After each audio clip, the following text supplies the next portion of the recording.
10장 31절 한 절의 말씀입니다.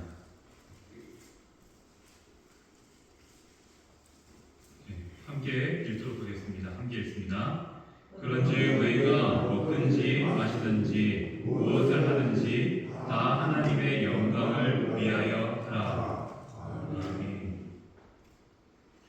오늘은 사람의 제일 되는 목적이라는 제목으로 이제 우리가 해왔던 사도신경, 십계명, 주기도문 이후에 이제 우리 장로교 교단에서 교리 표준으로 갖고 있는 웨스트민스터 신앙고백서 안에 있는 우리 소교리 문답을 함께 살펴보고자 합니다.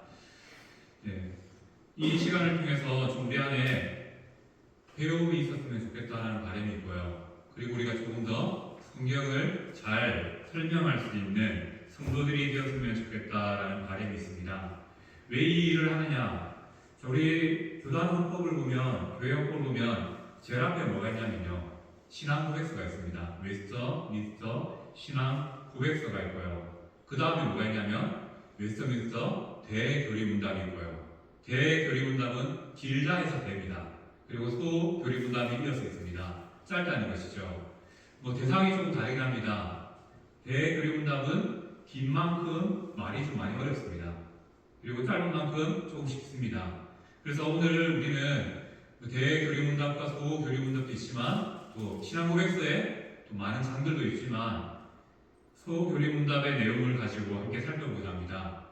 혹자는 소요리 문답이라고 합니다. 중요한 이치를 담은 문답이라 해서 요리 문답이라고 하고요, 교리 문답이라고 하는데, 교단 헌법책을 보면 교리 문답으로 기록되어 있어서 제가 수정해서 교리 문답으로 기록했습니다.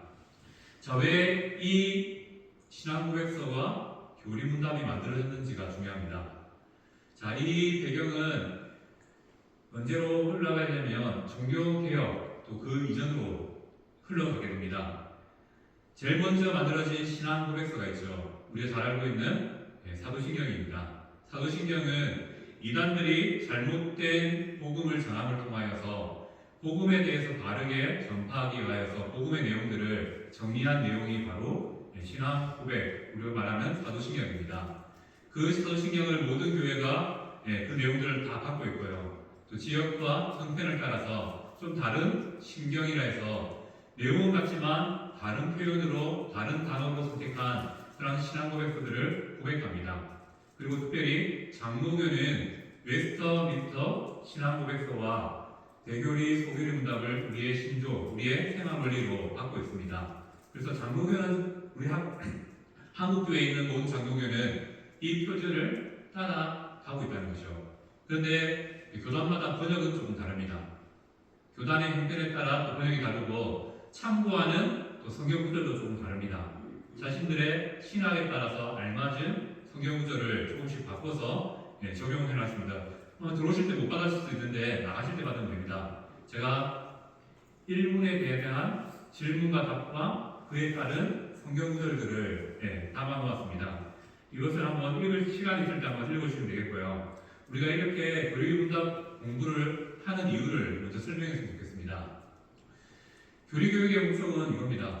우리의 삶과 하나님을 연결하기 위해서, 우리의 삶이 하나님과 상관없는 삶이 아니라 하나님과 이어진 삶이라는 것을 우리가 함께 배우고 알기 위해서 교리 교육을 교회에서는 합니다.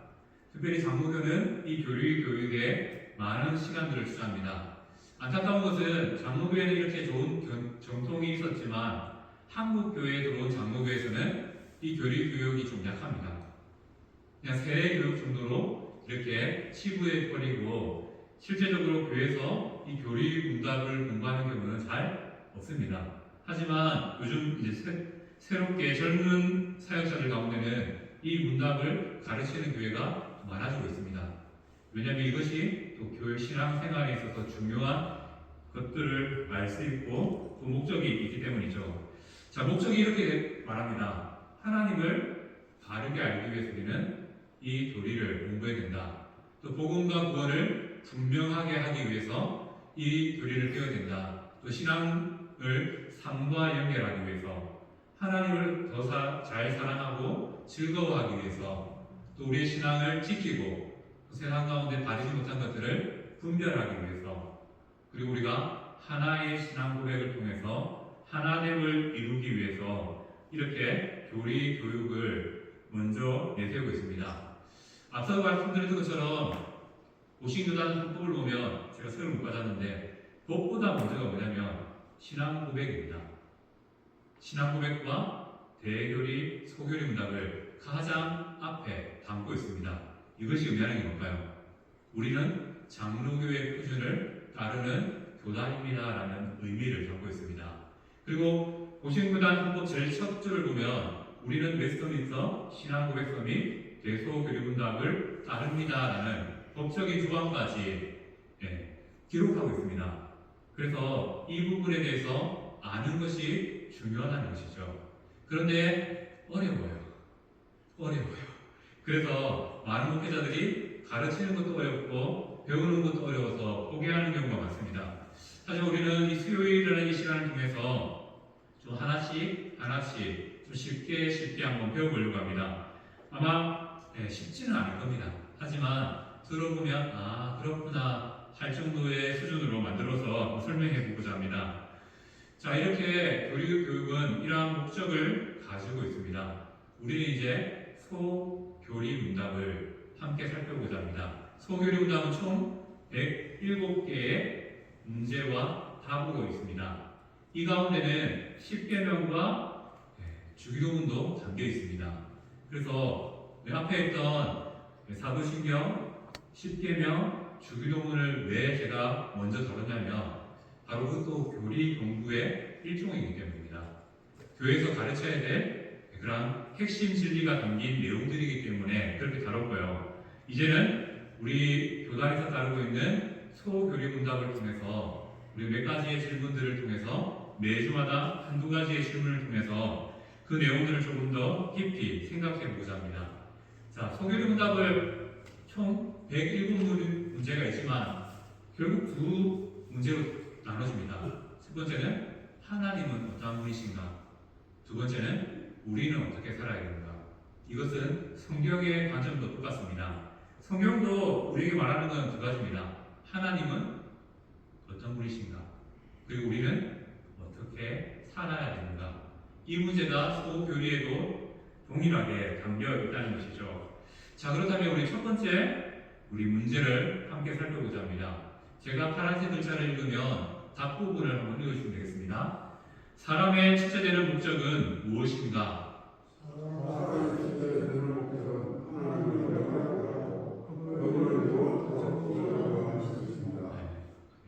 자, 우리 이 이제 첫 문장은 많이 들어보셨죠? 그런데 번역이 좀 다르더라고요. 제가 전체 내용을 복사해서 나눠보려고 했는데 우리 교단에서 만들어진 헌법책에 있는 그 버전은 없더라고요. 그래서 교단에 물어보니까 이것은 판권이 있어서 못 준다는 식으로 얘기하더라고요. 그래서 혹시나 총회 홈페이지에 있겠지 싶어서 들어갔는데 없더라고요. 우리가 중요하다 하면서도 이 부분을 조금 외면하고 있는 것은 아닌가라는 생각도 해봤습니다. 그래서 제가 느낀 게 뭐냐면 이거 끝나기 전에 이 내용들이 끝나기 전에 교단에 좀 요청해야 되겠다. 홈페이지에 이 부분들을 말로만 하지 말고 좀 올려주셔서 다른 사람들, 모든 성도들이 볼 수 있도록 해주셨으면 좋겠다라고 한번 건의하려고 합니다. 자, 오늘은 1문을 함께 살펴보고자 합니다. 자, 소요리 문답의 1에서 3문까지는 전체 문답의 전제가 됩니다. 그리고 우리는 오신교단의 번역을 중심으로 이 내용들을 살펴보고자 합니다. 자, 우리가 첫 번째 질문은 사람의 첫째되는 목적은 무엇입니까? 라는 질문에 사람의 첫째되는 목적은 하나님을 영화롭게 하고 그분을 영원토록 즐거워하는 것입니다. 라고 말씀드렸습니다. 그러면 생각해 봅시다. 사람의 첫째되는 목적, 주된 목적, 가장 높은 목적, 제일의 목적, 최고의 목적은 무엇입니까? 주된 목적이라는 것 자체가 우리가 살아가는 많은 이유가 있는데 정말 중요한 목적이 있다는 것이죠. 하나님께서는 사람을 지으실 때 이 목적 때문에 지으셨다는 것이죠. 그래서 사람의 처치되는 목적은 이 말에서는 어떠한 내용을 담고 있냐면 우리가 어디를 향해야 되는지 방향을 제시합니다. 자, 우리가 아무 길이나 가면 아무 데로 갑니다. 하지만 목적지를 정해놓고 가게 되면 그 목적지에 이르게 됩니다. 우리가 이 소요리 문답을 살펴보는 이유도 간단합니다. 이 문답들을 통해서 성경이 제시하는 바른 방향이 어딘지 그 방향을 향해서 나가기 위해서 이렇게 공부합니다. 그 방향을 바로 사람의 첫째 되는 목적은 이라는 이 말을 통해서 말씀하고 있는 것이죠. 이걸 더 직접적으로 바꾸면 이거죠. 너는 왜 사니? 사람의 존재 가치와 정체성을 깨닫게 하는 질문입니다. 인간은 존재하는 이유가 있기에 이 질문을 하는 것이죠. 자, 우리가 존재하는 이유가 있다라는 것을 우리가 인정하지 않으면 다음 질문들이 이어질 수가 없습니다. 그런데 이 첫 교리문답의 질문과 답은 인간은 존재하는 이유가 분명히 있다라고 말합니다. 그것을 알기 위해서 성경과 세상의 관점을 한번 생각해 봅시다. 성경은 절대적인 진리, 절대 진리는 존재한다. 다르게 말하면 하나님은 있다. 근데 세상은 절대 진리는 없다. 하나님은 없다라고 말합니다. 그리고 성경은 사람을 지으신 목적이 있다라고 말하지만 세상은 내 인생은 나의 것, 나의 행복과 만족을 위해서 살아야 된다라고 말합니다. 자, 우리 뭐 차일까요? 우리가 하나님을 인정하느냐, 인정하지 않느냐에 따라서 관점이, 방향이 완전히 달라진다는 것입니다. 우리가 가장 먼저 기억해야 될 것은 사람이 첫째되는 목적, 존재하는 이유를 알기 위해서는 성경의 전체적인 진리, 하나님이 살아계신다는 것과 이 성경이 하나님의 말씀이라는 사실을 우리가 고백할 수 있어야 됩니다. 전도서 12장 13절 말씀을 보면 이렇게 말하죠. 하나님을 경외하고 그 명령을 지킬지어다. 이것이 사람의 본분이니라 라고 말씀하고 있습니다. 자, 우리가 이 진리를 먼저 인정할 수 있어야 됩니다. 하나님이 계신다. 이것이 전되지 않으면요, 소요리 문답 공부 자체가 의미가 없어집니다. 왜 그렇습니까? 목적이 우리의 인생이 참 중요하기 때문입니다. 자, 우리 한번 생각해 봅시다. 우리의 인생을 목적이 없어요. 우리 삶의 이유와 존재 이유를 가지 못합니다. 그럼 어떤 일들이 일어날까요? 우리 안에 기준이 없기 때문에, 목적지 방향이 없기 때문에 불안함이 엄습하게 됩니다. 자기 기준으로 살지만 사람의 기준은 늘 바뀌고 흔들리기 마련입니다. 그 기준이 이루어지면 끝납니까? 또 다른 기준이 필요하고요. 흔들리지 않는 그 기준이 필요하다는 겁니다. 그래서 목적이 없는 인생, 목적이 있는 것처럼 말하지만 결국 사람이 세운 그 기준과 목적은 완벽한 목적과 기준이 되지 않습니다. 그래서 우리 안에 불안함을 일으킨다는 것이죠. 그리고 두 번째, 목적이 없는 삶은 모든 것이 허무하다라고 느껴집니다. 왜 그렇습니까? 열심히 해요. 열심히 합니다. 그래서 뭔가를 얻는 것 같지만 일하고 나면 허무감이, 내가 왜 이렇게 고생했지? 내가 왜 이렇게 살아왔지? 허무감이 찾아옵니다. 왜 그러냐면 우리의 인생의 목적을 발견하지 못하고 살아가는 이유를, 존재하는 이유를 알지 못하면 이렇게 불안과 허무의 삶을 살게 된다는 것이죠. 존재의 목적이 없다면 이렇게 된다는 겁니다.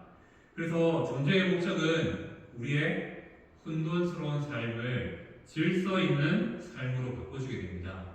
하나님이 계시다는 것 이거 하나만으로요, 우리의 삶은 질서가 없던 삶이, 혼돈스럽던 삶이 질서 있는 삶으로 삶의 목적을 발견하게 된다는 것을 말씀하고 있는 것이죠.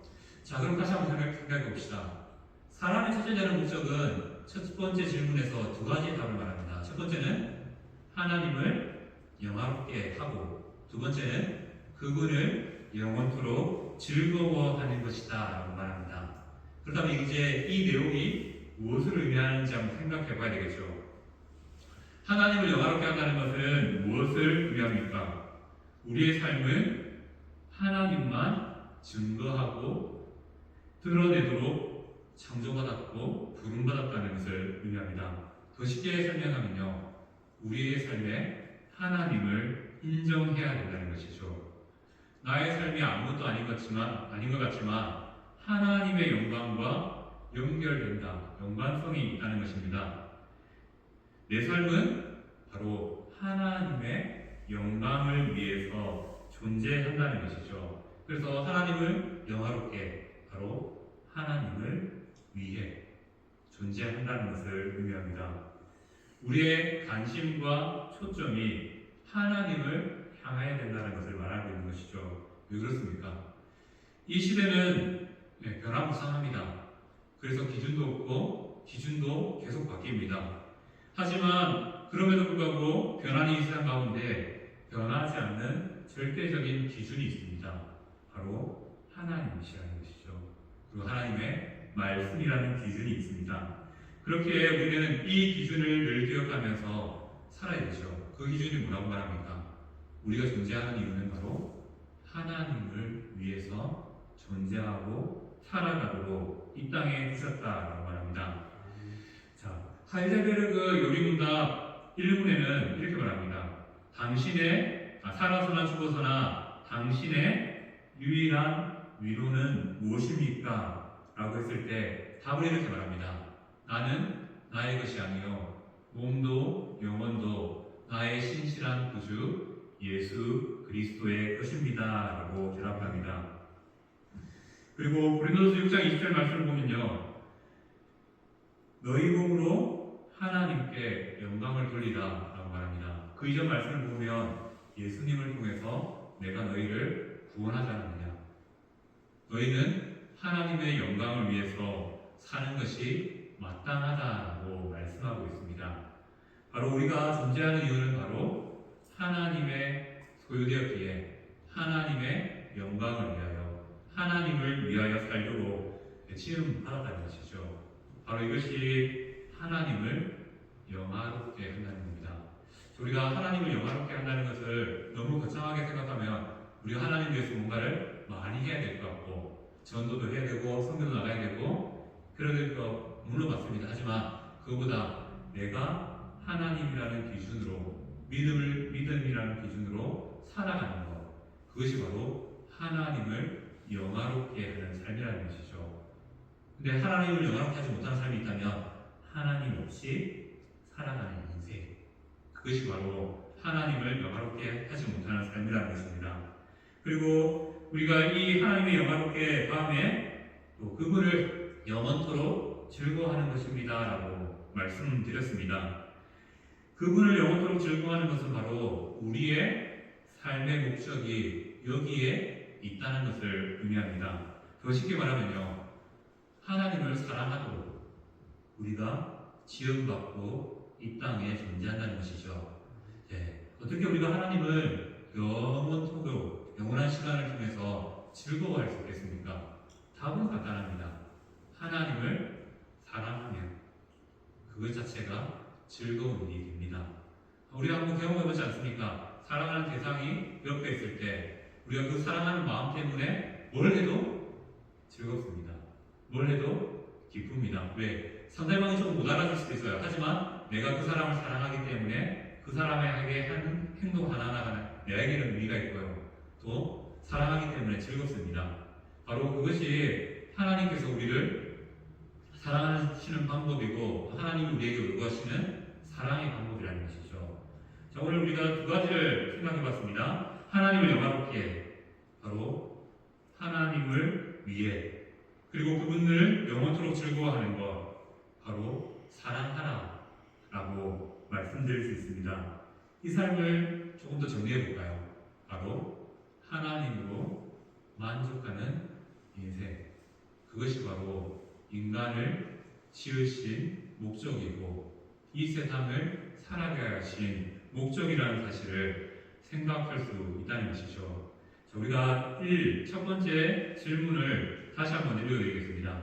사람의 첫째 되는 목적은 무엇입니까? 답은 이렇게 됩니다. 사람의 첫째 되는 목적은 하나님을 영화롭게 하고 그분을 영원토록 즐거워하는 만족하는 것입니다. 라고 답합니다. 그것을 조금 더 정리하면 인간은 이 땅에 존재하는 이유가 하나님으로 만족하며 살게 하시려고 이 땅에 두셨다는 것이죠. 그래서 우리는 다른 많은 것들을 구하며 살아갈 수밖에 없는 환경에 놓인 것도 사실입니다. 하지만 정말 우리가 필요한 것은요, 영혼의 문제를 생각하면서 만약 세상에 우리의 육신의 삶을 위한 것들을 추구하며 사는 것도 맞겠지만 그것보다 더 우선적으로 하나님을 우리의 삶의 목적으로 두고 살아가는 것이 필요하다는 것입니다. 그것이 바로 하나님을 영화롭게 또 그를 영원토록 즐거워하는 삶이라고 말씀드릴 수 있습니다. 이 사실을 기억하면서 다시 우리가 사람이 찾아야 되는 목적이 무엇입니까? 라고 했을 때 하나님을 영화롭게 하고 그분을 영원토록 즐거워하는 것이라고 했을 때 하나님으로 만족하며 사는 삶이 바로 우리가 살아가는 이유라는 사실을 기억하시기 바랍니다.